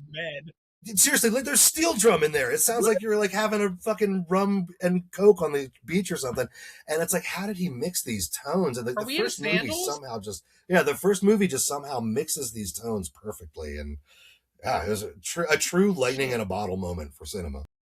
Agreed. All right. Well, I'm going to go ahead and say that was fantastic. And I'm going to go ahead and call it. So we are done for the night. Thank you, guys. Thank you, everybody, so much. I will let everybody plug for a second in a minute. But thank you, everybody in the chat, for coming out tonight. See a couple of you still stuck around. So thank you, guys, for the engagement. We had a great time with you tonight. Again, if you have not watched us live, you are missing out. Get your ass on here and watch it. It's entertaining to see it live. It's also good when you get it on Spotify. So like it and subscribe to it and watch it or watch whatever the hell you want to do. Just make sure you're doing it later on. And Psycho, you got anything for Thursday? I don't know what the agenda is, if anything. Chris and I hadn't talked about it. I imagine that he's probably got something in mind that he's thinking about, but I don't know what it is. All right. We'll have to cross that. I guess he'll cross that point with you at some point. But Johnny, what you got? There's stuff. I'm just so tired. I'm just kind of like, bleh. You're good, man. And we've got a show in 2 weeks, though. We've got not this weekend, but the following week, the weekend of the 11th. There's a show in Tampa, so hopefully that's a good one. Then Tampa show is usually pretty good. So what now? The week after as well, we got a Toy Jam. Well, I don't know. Are you doing Toy Jam? I'm not, but if he's got an extra spot, I might sneak my way in. We'll see what happens. And Dan, thank you for coming, man. Thank you for having me. This was fun. Very fun. We'll absolutely have you back on because there's nothing more fun than watching Psycho argue with somebody else. So it makes for quality entertainment. We just get to sit back and enjoy my chair. So. Right on. And if there's anybody out there who wants something a little different, go check out the NECA King. Like I said, started off trying to do sort of like a parody of the typical unboxing video. Slowly became a collector and an unboxer myself, but still very acerbic, very self-aware. If you want something a little different that doesn't just kiss the toy's ass, but also I try to make good unboxing videos. And of course, the last thing I put out was $10,000 Shelf, which is the greatest comedy skit that's ever been done about toy collecting, and actually in the end ends up being my entire thesis on collecting. It's a very interesting $10,000 Shelf. Check it out. Thank you. Yeah, I'll have to check that out because I love to watch that kind of stuff. So all right, guys, thank you so much for coming out tonight. We appreciate you, and as always, knock hips.